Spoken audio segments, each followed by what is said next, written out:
Hey friends, welcome to Above the Fold podcast. I'm your host, Jess. We're going to be talking about everything in your customer's journey. You're going to learn things about customer experience, brand experience, and marketing secrets that help you drive your brand success. So stay tuned, buckle up, and let's get into the episode.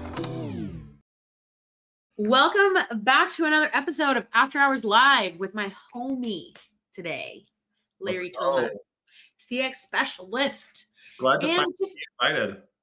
Well, I can't believe we're finally doing this. We've been talking about this for so fucking long. It's full circle because I think I first met you at a podcast recording that you did like 2 years ago at Sub Summit. Yes. Yeah. Wait. But I wanted your introduction of me. You were like hyping me up, and I like jumped in too quick. I felt like I know. Super cool. I know. So as you can see, Larry is a hype king.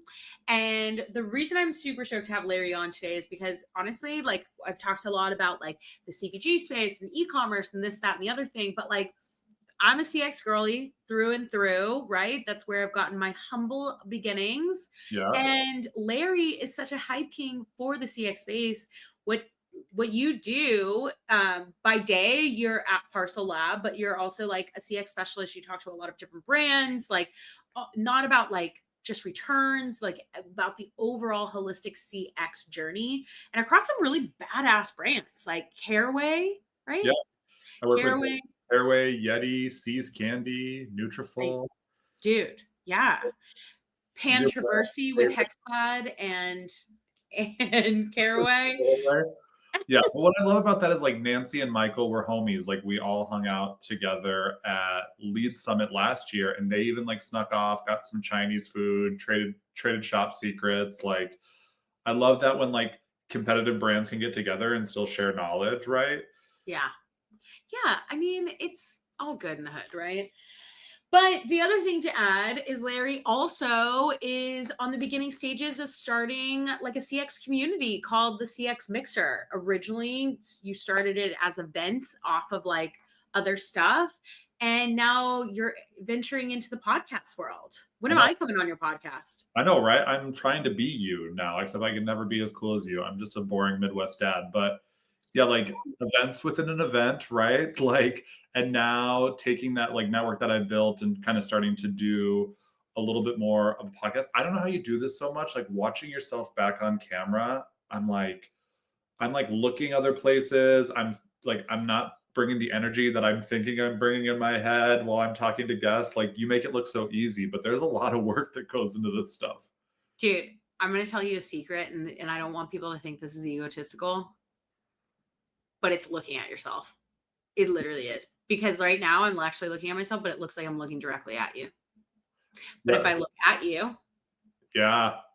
Do you see? So, or it's also hiding your own view too. And I think also like maybe you're more like I'm more hypocritical on myself on things that people aren't even going to notice, right? I know.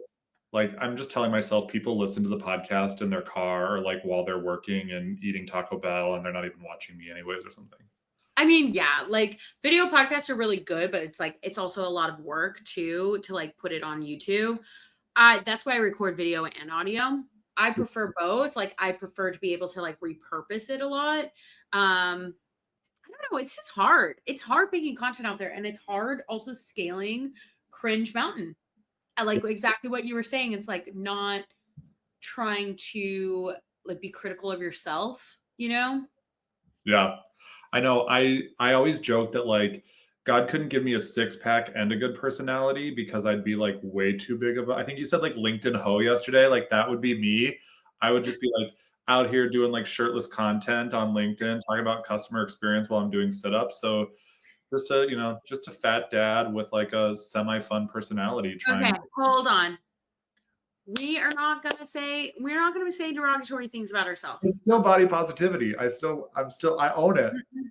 We are not going to say derogatory things about ourselves. Absolutely not. You're just Midwestern dad. And I am not a mom. No preference of ever. Wait, I said preference, but no desire to ever be a mother. Okay. So I'm just Midwestern Jess in Chicago now. Oh, Midwestern, like some Midwestern chat here. Like, let's talk about hot dish and Ugh, CX. yes. Oh man, I wish we had like a Chicago like hot dog or something. Ooh, next time. Okay, wait. So one of the things that I really wanted to talk to you about in particular was yes about CX, but I think like something that's like super underrated is the return strategy of CX. Like I think a lot of times, and I find this at least when I'm like doing a lot of fractional work, it's like returns and retention are such an afterthought. Mm-hmm. And like if you're in products like a Yeti or a Caraway, Hexclad, any of these things, even like C's Candy, right? Like thinking about like what is a good experience for a customer during that returns process, and it isn't always like opening a ticket on the help desk and be like, I want to make a return.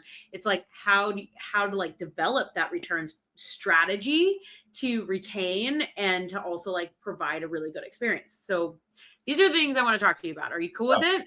Yeah, for sure. Let's start, baby. Let's go. So I mean, I teed this up, but like returns are usually like treated like a loss. Mhm. But how do you advise brands to turn them into a brand building moment?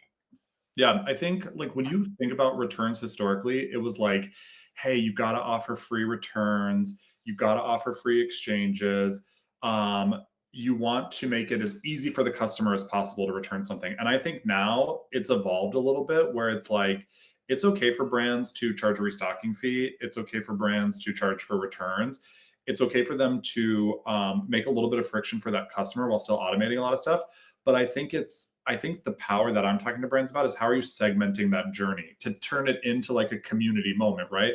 If Yeah. I'm a loyal customer and I'm buying, like Jess's tattoo lotion all the time, like maybe I get preferential treatment and I get free returns or exchanges. But if I'm just some like one-off guy who bought it off a quick meta ad, maybe there's a restocking fee, maybe I'm paying for the label, or maybe it's reverse, right? Maybe it's a free first return and then any return after that is a cost. So like I've really been advising brands like don't look at what everybody else is doing or what you think you have to do in order Mhm. to compete. Like do what makes sense for your brand, but then kind of like Minnesota Nice, passive aggressively get it into like make it feel like you're building this like nice easy flow for a customer or Yeah. for your customer. Yeah.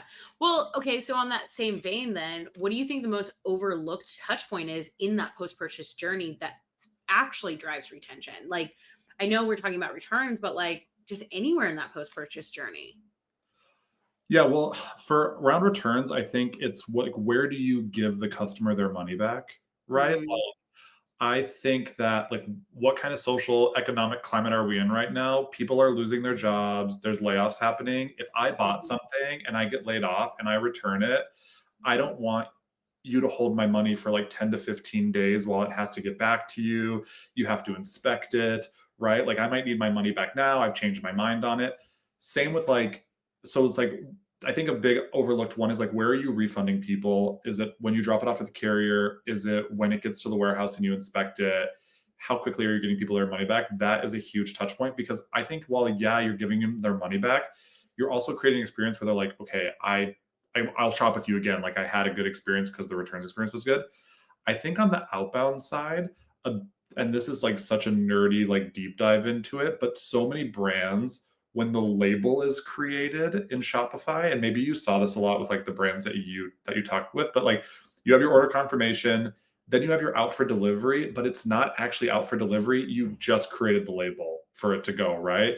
So like I'm always telling brands, you need to split those touch points up from like label created and like shipped. It's actually left your warehouse as two different touch points because like I'm on this soapbox where post purchase is sneaky marketing. Like you should be looking at your post purchase experience as a way to cross sell and upsell your customers. Yeah, for sure. I mean, like what do you usually advise brands? Like what tactics do you advise brands on how to do that?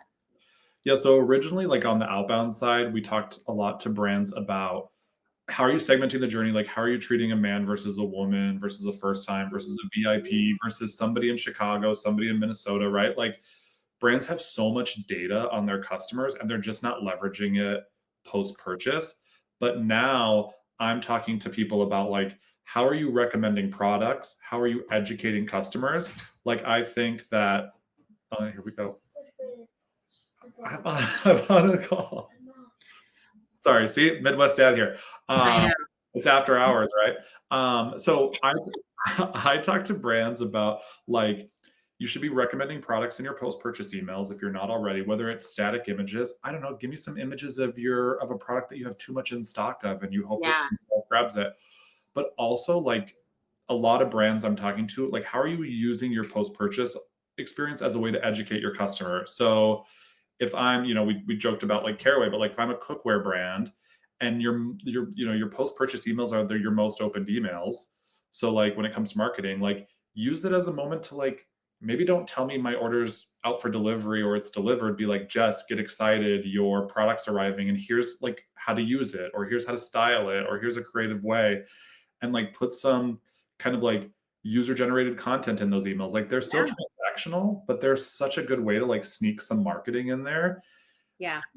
And I just think like it's such a missed. I just was talking to like a deodorant brand today, and I'm like, you guys should put like in your out for delivery emails like the way to apply deodorant or something, like because there's such a specialized one, like they want you to do it in the night and in the morning. I'm like, tell your customers, like educate them, right? You have to educate them. Like, I mean, something like our general innate way of like doing deodorant is like right after I get out of the shower, right? Like Yeah. I don't put on deodorant at night to go to bed. I know, and there's like a super anti-sweat deodorant. So they're like, in order to actually get the antiperspirant effects of it, like you should be putting it on in the evening and in the morning. And I'm like, your customers don't know that. They're using it. Like if you think your customers are reading through all your FAQs on your page, like Absolutely not. they're not, right? Like I joke about being like a dad, but I get all my information from TikTok. And if the like 60-second video that I saw on TikTok didn't cover all the features, I don't know what they are, but I'm already hooked and I'm sold, right? So like I'll buy the product, but then I'm learning on the fly. So if you can educate your customer when they're most engaged, which is when they're waiting for your product, I think you're going to reduce returns, right? Because I'm going to get that product, I'm going to be educated, I'm going to be excited.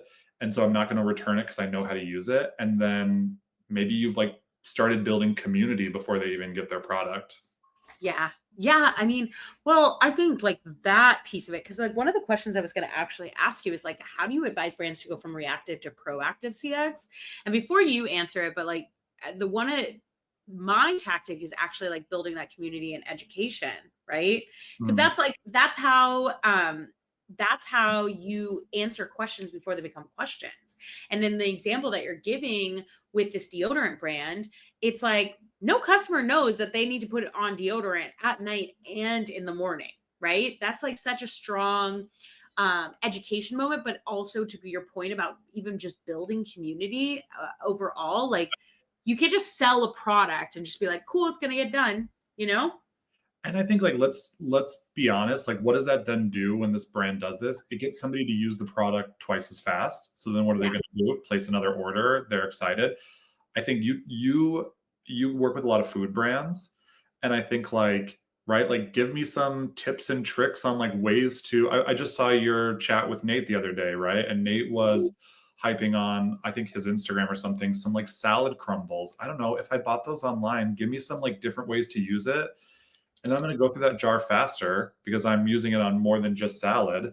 And then then hopefully I'm buying another one or I'm getting other flavors and stuff like that. I just think it's a missed opportunity for brands who are just looking at them as transactional. Absolutely. And I think a lot of brands do just look at people as transactional.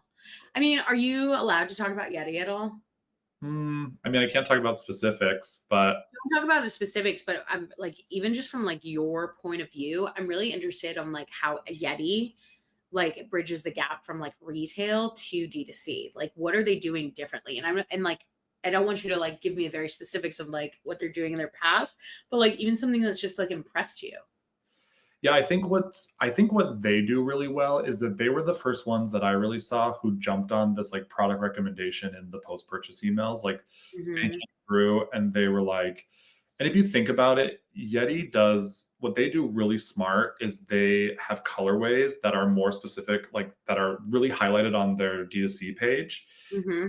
When you buy a a Red Lobster tumbler, they also have like the soft cooler and the hard cooler and all this stuff. And it's like, man, I'm always telling brands, people are most excited for your product when they're waiting for it. Like, I don't know, what's the last thing you bought? Like, I bought this wall. I mean, now I'm talking about a different water bottle brand, but I bought this wall. Don't tell him. Don't fucking tell him. Oh, right. I bought this Owala water bottle, and like as I'm coming and I'm getting it, I'm like super excited. They have other colors. This was like a limited edition colorway. I just think about that stuff, and I'm like, get me excited. Like if it's a big expensive purchase, and Yetis aren't cheap. If I'm getting something, like make me start thinking about like other things that I should be doing with it, things that I should add on to it.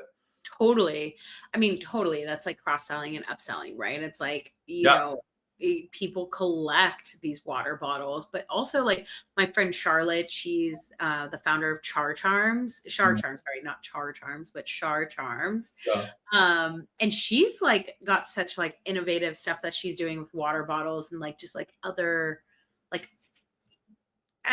other stuff, right? Yeah. But my point of bringing this up is like water bottles in general are just so interesting. It's like people collect these. Yeah.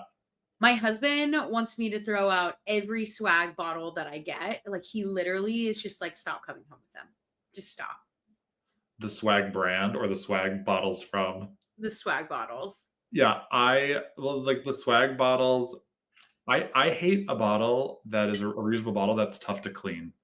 Yeah. Well, that's how I actually feel about this one. Yeah. Don't put Simple Modern. I said that. I feel like if it's tough to clean, if my kids have one or somebody gave me something, I'm just gonna throw it away. I need it to be easy to clean. I need to be able to like just do it quick. Nothing worse than like having to like really like get a special brush to clean a bottle or like a straw. Like, no, thank you.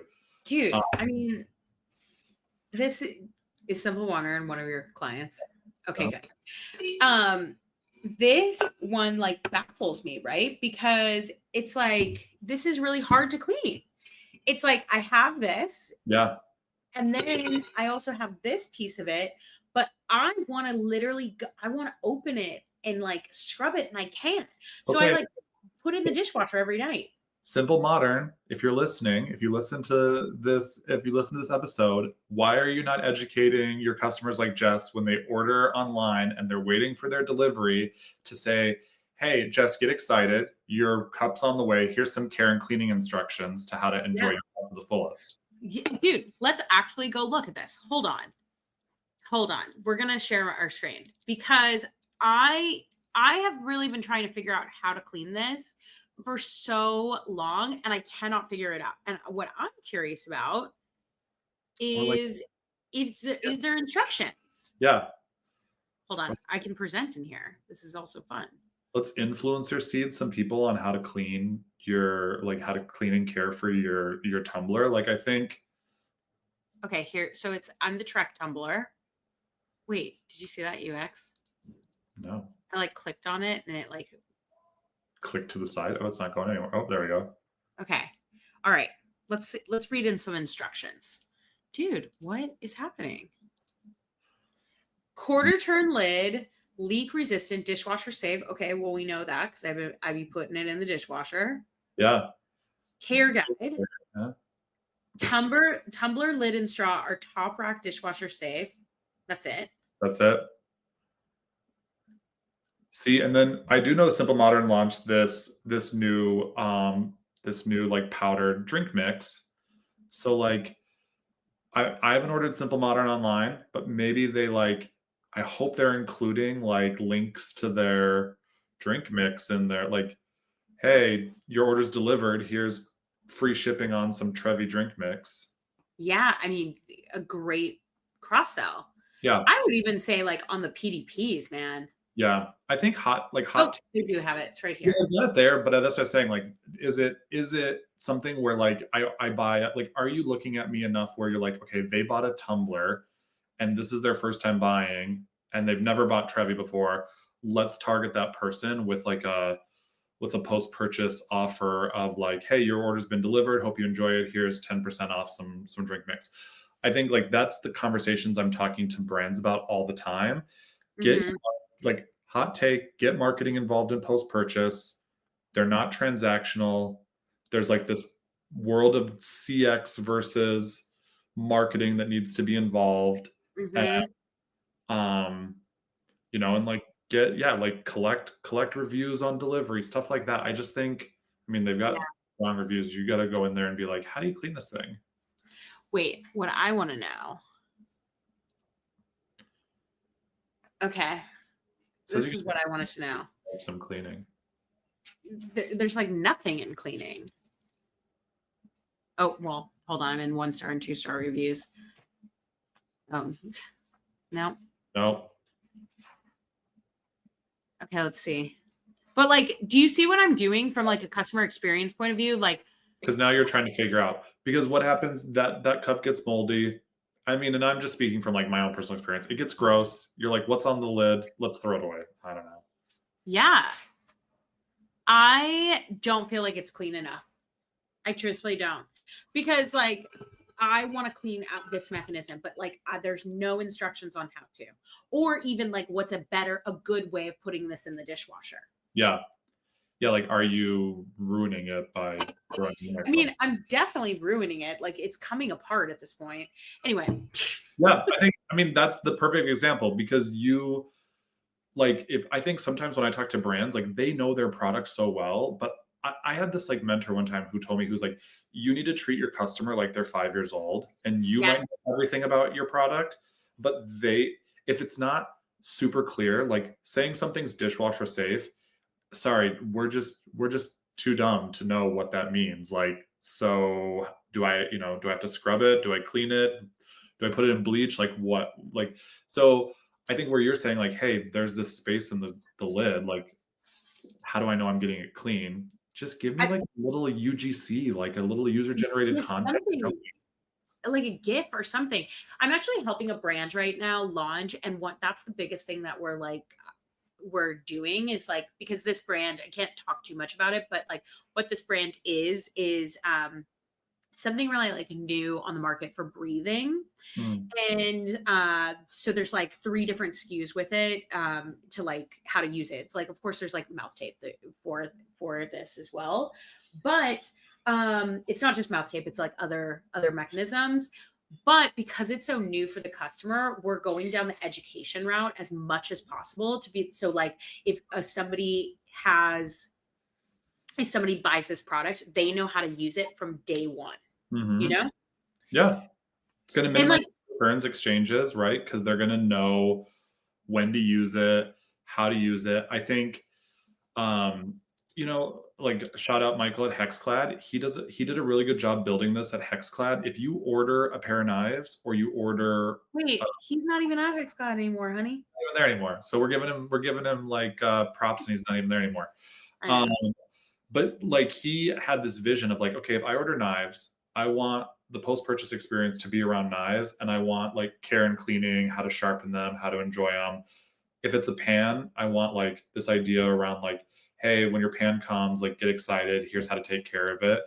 And I just think like, I don't know what the metrics are, and that's something for me to like, I should really look into is like, okay, how did this move the needle from like a returns and exchanges standpoint? Because how many people called in and got their HexClad pan, thought that it was going to be non-stick right out of the box, and didn't realize you have to add like a little bit of like oil or something, right? And then now they see it and they're like, oh, okay, now I get it. Like I know how to cook, right? HexClad is such like a high-end cookware piece, but not all their consumers are chef cookers, right? Like, yeah. I mean, I think Caraway, like to talk about like pans, right? Like I know I talk to like Nancy and Ashley often, and they're like, oh, they were telling me about like some of their influencers, how they were like, oh, well, this pan's really terrible. But like there's a certain particular way that you have to use those products in order for them to live up to its hype. You can't just be like, it's tight, I got this high heat, like call it a day. Real talk though, the Caraway pan is, so Nancy gave my wife a pan for Mother's Day, and it's like bomb. Like I actually messaged her. I should find that text where I was like, you don't even need butter to cook an egg. Like the egg does not stick to the pan. And she's like, please use butter because like you need something in there. But like clean so good. I mean, and that's so stupid. Like this makes me sound even older than I feel, but like that is so important to me. Like how easy does this pan clean? Totally. But yeah. Caraway's got beautiful like pots that you want to leave on your counters. If you turn the flame on high, you will scorch the outside. Like give a homie a heads up and say like, use this on medium to low heat while cooking. Like good things take time. Don't scorch your pan. But Yeah. get excited because it's delivered. I mean, just like some cheeky copy in that is so fun, Yeah. right? Like, Yeah. so switching gears slightly, because I actually am really interested in this, but how have you seen brands weaponize their return data to like inform product and operations in like other places in the org? I think True Classic does this really well. And so like men's basics is like basic, right? But then when you go on their website and you look at a product description page, it says the model is wearing this size, they are this tall, they weigh this much. And I think they found that like when, a medium is not a medium is not a medium, like just like women, men can be built differently, right? Like, and a large is not a large or an extra large. And I think that's the hardest part when you're buying these, like, especially when you're buying basics, you're like, how's this going to fit me? And I think most brands choose models that don't necessarily always match the aesthetic of the people that are actually buying the product. Like, there's probably not everyone that's buying True Classic is like jacked with a six pack, right? But like you want to know, like, okay, this guy's wearing a medium and he's 6'2", so maybe I would wear like a large. I think they did that really well because they take that data and they're like, is this true to size? How's this fit? How's this look? I think some jewelry brands that I know, they talk a lot about like gold jewelry that tarnishes with like perfume or lotions and stuff. And so they'll talk a little bit about like they'll take a look at that returns data and then they can use that for their care instructions, right? Maybe, sorry, not to bring it back to Simple Modern, maybe they'll give us a call after this for some help. But like if they're actually seeing a huge return or a huge issue around people complaining around like cleaning and stuff like that, and they're gathering that data, like maybe their product team then goes back and says, hey, maybe for the care instructions, we need more than just dishwasher safe. Yeah. Yeah. Like, listen, Simple Modern, call Larry and Jess. We have some thoughts. We're thoughties. This is like a little bit too much, but I have a lot of those metal straws, reusable straws. Yeah. And I have this like PTSD where now every time I take a metal straw, I have to blow on it first and make sure there's not like a chunk of food from the dishwasher stuck in there, because I made the mistake of just throwing it in a glass of water and then drinking it, and some food or some mold or somebody used it for a smoothie before.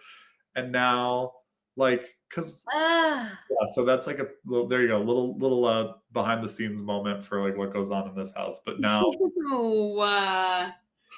disgusting. But that's what you're trying to avoid with your cleaning your stuff all the time, right? Like that's why I love that this has the mouth that I could just like drink from if I want to. Yeah, yeah. This is gonna be water bottle talk. Yeah, I know. Let's move on to talking about more about retention and churn, right? Yeah. Because I was really curious about this when I was like thinking about us getting together. And because you're such an expert in this return space, but when someone goes through the pathway of initiating a return, what do you think like the signals, what signals tell you they're at risk of churn? Like, and I get it, like so somebody can return something, but like, what signals are you helping brands identify that like this person may never come back? That's a tricky one. I think it depends. Like, are your return rules robust enough? Like, I actually think about like save the sale in this scenario, right? Like where, like I talk to brands about like actually just trying to like save a sale in the returns process. But like I would think if somebody doesn't have that feature, like are you gathering enough data to understand like did this person just return something because they were unhappy with the product, because they changed their mind, they found a cheaper alternative? It depends on the industry, like clothing, right? Some women in particular will buy like multiple sizes of the same item, and then they're really just like returning the ones that don't fit. Right. So I think like it is looking at that data, but not to change your question a little bit, but like I think like how are you gathering data on the front side in your returns automation to then stop a customer from going all the way through with it? And that's why I think about that that save the sale feature that like a lot, like some returns platforms have it, some don't, but like we'll actually look at like, hey, what, like, it's choose your own adventure and returns, right? So you buy something, you say it's too expensive, you found a cheaper option, you change your mind. Like, I'll tell brands, okay, think about how much it costs you to take that product back. Can you sell it or resell it? Are you paying for free returns? So let's look at that right there. How much is it costing to have your warehouse employee inspect it, put it back in inventory, all that stuff?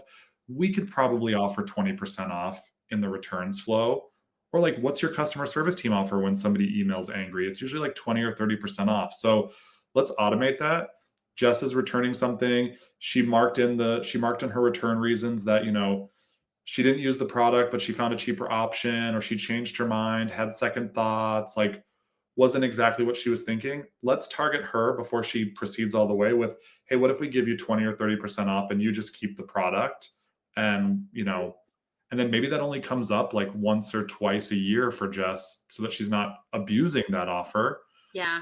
But then you keep somebody who's like, okay, yeah, like I'll keep it then, right? And I think like customers are lazy a lot of times. Like, I don't want to return stuff. Like, I audit a lot of brands' return processes. And honestly, like if a customer or for like a company ever comes to me and they're like, hey, can you audit our post-purchase experience? I'm like buying a bunch of product to see if I can like trigger split shipments or weird setups. And then I got to go return it all. And it's a pain. Yeah. And like, so I don't want to return stuff. So if I went on somewhere like, and someone was like, hey, Larry, why don't you just keep this? Here's 10% off. I'd probably take that offer every time. Yeah. I wouldn't. You I wouldn't. wouldn't. No. I'm trying to think, because right now I'm like prepping to go to Europe, right? And I'm gonna be gone for like a month. And I don't really have like a lot of like summer wear. Like, I'm an inside girl. I'm gonna be honest with you. I really like air conditioning. So, and I'll be honest. That's What'd clothing. you say? Clothing is different. Like, I think clothing is a different beast. And for girls. For sure. But I've also, great challenge, but I have purchased a lot of different clothes for sure, because like different outfits. I'm also like on a nice little weight loss journey, like things be fitting differently than last summer. Okay. And so anyway, my point is, though, I bought a lot of clothes. I bought a lot of like different things.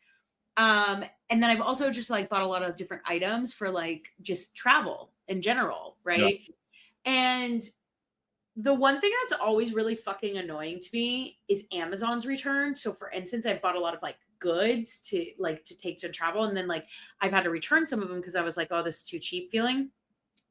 I said it. And the one thing that annoys me, whether I'm spending $5 or $60 on Amazon, it always defaults to, do you want a gift card? No. I want my money back. Right. Okay. Right. And then there's this, then there was this other brand that I bought. I got hit by like an Instagram ad. It's called like Micas, Micas. And I purchased like a dress from them. And like I don't know, it just doesn't fit me like the same as the model. Right. And so I want to return it. Why did I have to click through 4 different versions of, do you want 10%? Do you want 20%? Do you want 30%? Are you sure you want to cancel? Are you sure you want to return it? I would not fucking be here if I didn't fucking want to. Yeah. Okay. Progressive. It should be like, hey, should be like a quick, like, would you keep it for this? No. Okay. Let's go ahead and finish the return. See, my beef with Amazon is I see all these articles. They're like, Amazon's letting you keep the return. They're just letting you keep the product and giving your money back. I never get that option. I could return something for $2. Amazon's like, pack it up and bring it back to us. Like, yeah. I'm like, is it because the center's like on the other side of the freeway? Like, I just want someone to be like, go ahead and keep it. Here's your money back. Yeah. I mean, I know. I hear you. I think maybe I'm just like different. It's like, it's not even just about money. I just don't need unused shit in my house. Yeah. Yeah. But I mean, what about your husband? He buys a couple shirts. One of them was a goal shirt now. He just holds on to it. Like, yeah. So I actually was just going to mention him. So hold on. Let me see if it's still at the door. Oh, definitely still there. Yeah. So we moved into like a new apartment. And we like got, a bunch of organization stuff, like all this stuff. Right. And I always make this mistake. I actually end up buying one or two, instead of buying one, I end up buying 2 of the same item in Amazon sometimes. And then I was like, oh man, I got to return this. And it's like a shower caddy. And I was like, Alex, like, can you return this? Like, he's like, yeah, I'll take care of it. That shower caddy has been sitting by my door for a good 3 months. So that's my point, is like, I will remember to do the things because I want the money back, and I don't like extra stuff. Like, I just truly just don't like extra stuff. Alex, on the other hand, is like, I don't give a fuck. Yeah. I spend the money, out of sight, out of mind, you know? I'm just like your husband. So thankfully my mom's not on LinkedIn, because this is like another hot take, but I'll buy something for Ashley. She doesn't like it. I'll forget to return it. And now it's like my mom's birthday gift instead. I'm just like, oh, hey, I got you this. And then Ashley will be like, wait, those are the earrings that you got me from Kendra Scott that I didn't want. And I'm like, yeah, I never returned them. Right. And then I missed the window. My goal, and I'd love to actually talk to these guys about their return policy and just kind of see how it's worked for them, is I love Marine Layer's clothes. Have you ever looked at Marine Layer? Like, it's kind of got this like vintage aesthetic. I just love the way it looks. I'm like, I'm trying to lose some weight too, because I want to wear some Marine Layer this winter, right? Yeah. But they have a 365-day return policy. And I think that's wild in clothing, because are you saying that I can return like last season's clothes? Like, what are you doing with those 365 days later? Yeah. That's What are they doing with it? What do you think they're I doing? have no clue. Like, what do you do with it? Like, I was just gonna pull it up because I was gonna see if it's still. I just looked like 2 weeks ago, and they have this. I guess they've got respun on their thing, but yeah, their return policy. Oh, they got some good summer clothes. Like, anyways, I don't even know anybody there, but they've got this return policy. Yeah, you can return or exchange pretty much anything for 365 days, no questions asked. The only thing you can is bathing suits that have been worn or are missing the hygienic lining. Thank you. Yeah. And then boxers or boxer briefs that are not in their original packaging or have been worn. Thank you. Fair. Okay. Gift cards, mystery teas, and final sale. But otherwise, whatever you want.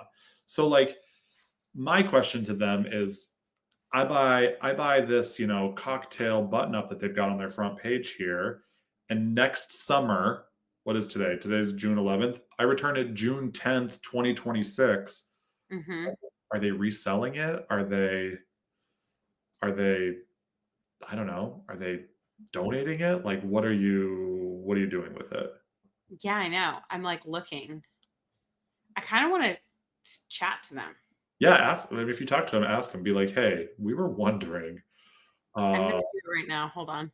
But like, your husband, buy him something here. He could hate it. Let it sit right on the front porch for 365 days, and then he can be like, oh yeah, shit, I should take that to the post office, and he's good. He'll get his money back. Right. Hold on. You think? I mean, it is. I think they're like a California brand. It's probably only 4 p.m. their time. Your return policy. I'm in like the automated, like gorgeous flows right now. Yeah, it's like you're gonna get put into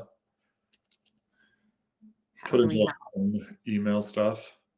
Tell me about your 365-day return policy. Yeah, but we want to know the T. Do you resell the clothes that do not have tags or are worn? What do you do with those items after return? I like how you're putting like emphasis, and you're like you're like, what do you do with? We're not at our desk right now, but a real human will get back to you soon. Okay. Well, I will follow up when this posts to tell people what it is. Oh,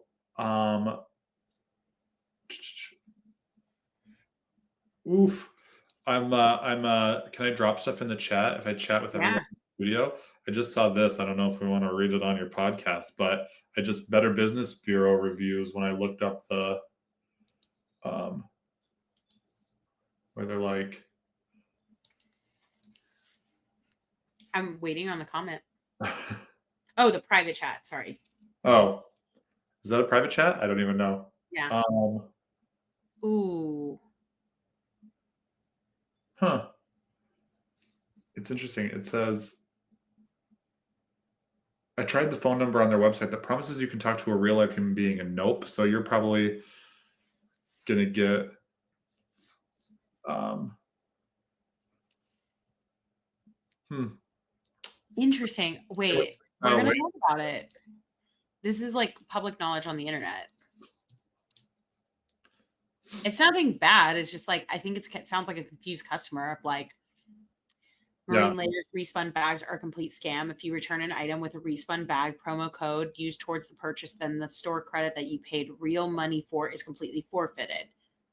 Actually, that makes sense. It goes back, like I get it. Like it's probably like a different program than like Shopify. And then like it looks like these people resolved it.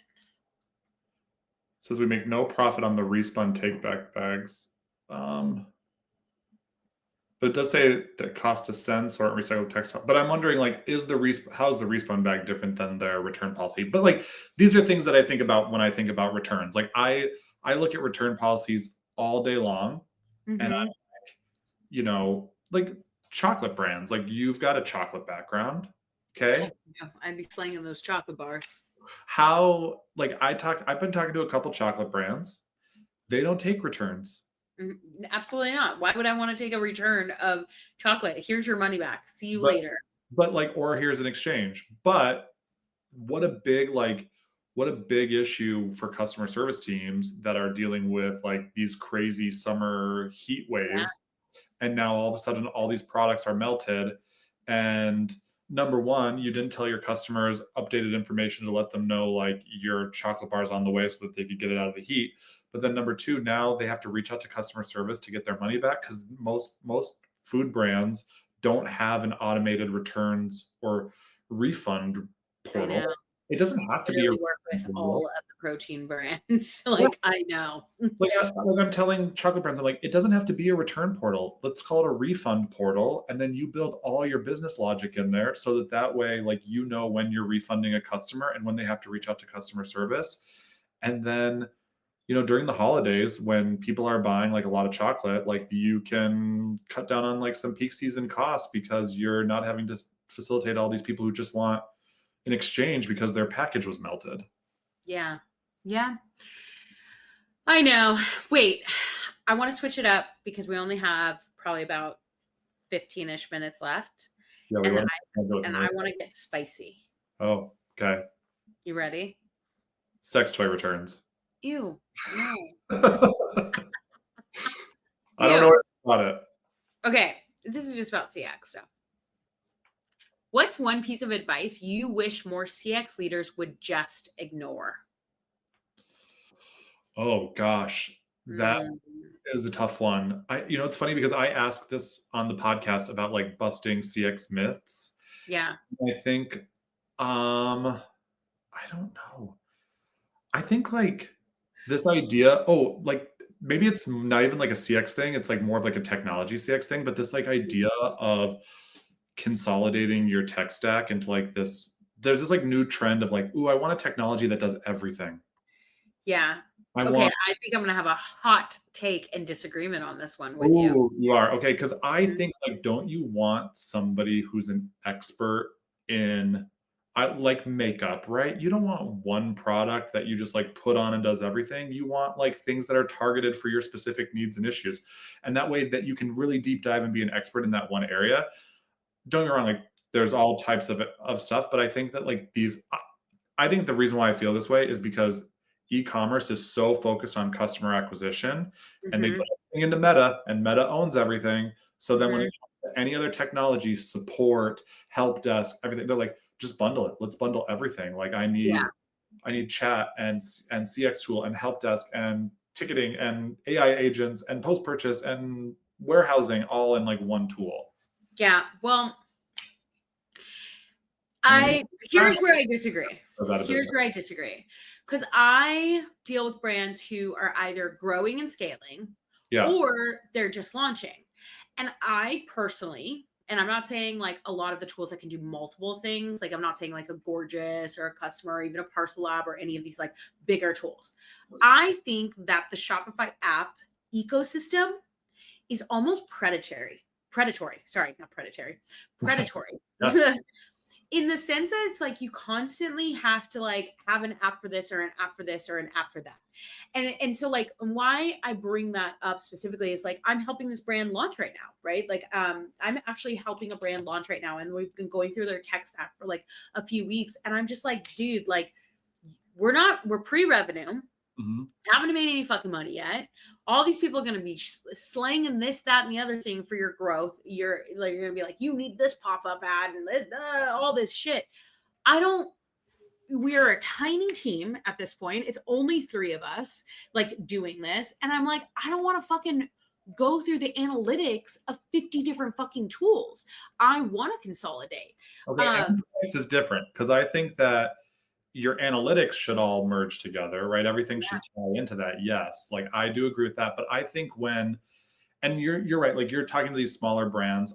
I think Shopify has this bad reputation because I work with all different platforms, not only Shopify, but Shopify is the one place where it's like, oh, look, there's a shiny thing over there. Let's download this and let's add it.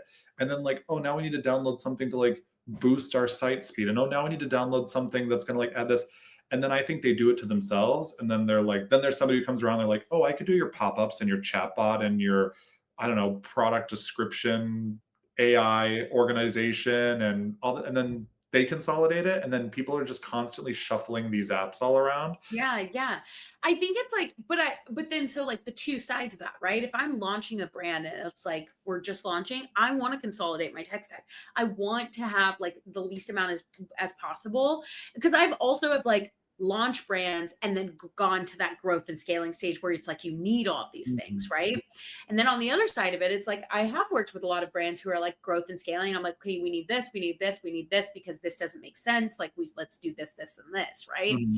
And it makes sense for them because they have more revenue, where it's like there's higher stakes of trying to like retain your customer. I mean, I'm on the retention side of things, but like retain your customer, and like there's also higher stakes on like acquisition, because like the initial growth is new. It's like you're trying to bring in net new customers, and not just from ads, but like if somebody lands on your page, you want to have a good pop-up for them. You want to make it fun. Like there's this, that, and the other thing. Mm-hmm. So I think like my side is I do believe in consolidation when you're at pre-revenue or in the beginning stages. And then my other hot take of it is if you're at growth and scaling, just take a long, hard look at your tech stack and what can you do with and what can you not do with. See, that's where my take ends, is that I think most people aren't leveraging their individual tools to their fullest potential, right? Yeah. Like, so then you look at all these other things, or you look at like, oh, let's add this. And then I just also worry too, like if some tool does multiple things for you, what happens when that tool crashes or changes their pricing or something? And then now you're like, ugh, we got to go and like get all these different, like because you are growing and now you need all these things to support your business. I think you're right. There are a lot of predatory Shopify apps out there. And I think brands that are growing on Shopify that are like, I ran a little Shopify side hustle for a while, like shout out to, to me with my atomic age and skincare. But like, I saw that too. Like there's so many newsletters and stuff that are like, these are the 50 apps you need to have to like launch your Shopify. And it's like, Dude. less is more in the beginning. Like, let's just focus on acquiring some customers, because my customer experience and everything is going to be bomb because I'm one guy packaging stuff. Like, let me put a handwritten note in every single box that I send out. Totally. You got to do the things that are not scalable. I love that. Yeah. I love that. Hold on. I'm trying to see which one I want to. And on a bang. But you should have asked me these questions ahead of time, because I'm doing this all off the fly. And like people are going to be like, does this guy even know what he's talking about? You know what you're talking about. You were talking about returns. Anyway. Okay. All right. Ready? Yep. Well, no, you've already talked about this. Would you rather triple your return rate but double your LTV, or cut returns in half but risk lower repeat purchase? Okay, so triple my return rate, but what were they again? Triple your return rate, Yeah. but double your LTV. Yep. or cut returns in half, but risk lower repeat purchases? I think that I would look at I would take the lifetime value one, because I think the one thing that I've learned working with brands is most of them don't make any money. Like I mean, everybody who watches this is in brands, but like if you're a consumer, be nice to your CX people, your customer service people, because most people don't make any money off their product until like the second or third purchase. So they need you to buy more. And when you're calling and bitching them out over something stupid and you're like only bought one time, like they're not even making any money off you. And now you're sucking up their customer service resources. But like, so I think like I would be okay with higher returns, because I would put things in place to try to save the sale, to minimize returns, to push people to exchanges, if it meant that that person was going to come back and buy more. Like, people ask me, what do I consider a loyal customer? I consider a loyal customer somebody who bought something, returned something, and then bought again. And that's all they have to do. They don't have to make repeat purchases. I mean, they can make repeat purchases. Mm-hmm. Like, somebody's loyal if they've bought, they've returned or exchanged, they've bought again. Like, that to me is loyal. Yeah. Yeah. Well, Larry, into the road. We did it. And we got some Sorry, like, my dog was just like, I feel like we need a part 2 to this. Yeah. With Simple Modern and Marine Layer, and we need to get them on, and we need to do a post-purchase chat with Simple Modern on educating their customer on care and cleaning during post-purchase, and then we need Marine Layer to talk us through how that 365-day return window in fashion impacts their business. I'm really curious. I mean, let's go on a hunt. Yeah, but well, I think like, doesn't the guy from Simple Modern run a podcast? Let's just call in. I know. like ring a ding ding. A listener mailbag or something when we can ask a question on that. But like, I think, yeah, I mean, let me know if the chatbot from Marine Layer gets back to you with I will. Hold on. Let me see. I mean, they've already left for the day. Nope. We'll see. No idea. All right, Larry, tell everybody where they can check out CX Mixer and where they can find you. Yeah, you can check the CX Mixer out on YouTube, Spotify, Apple Podcasts at the CX Mixer. Follow on LinkedIn at the CX Mixer, or just connect with me on LinkedIn. I'm always resharing my stuff. I'm sharing Above the Fold, anything that Jess is doing. I'm a supporter. We are a supporter of a hype king. High five. High five. Thanks for joining me. Yeah. Safe travels.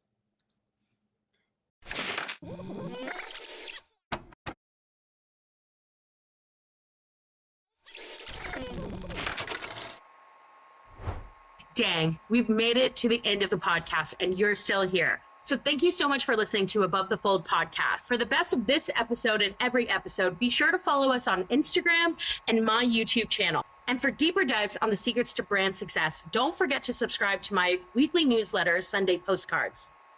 All right, my dudes and gals, see you next week.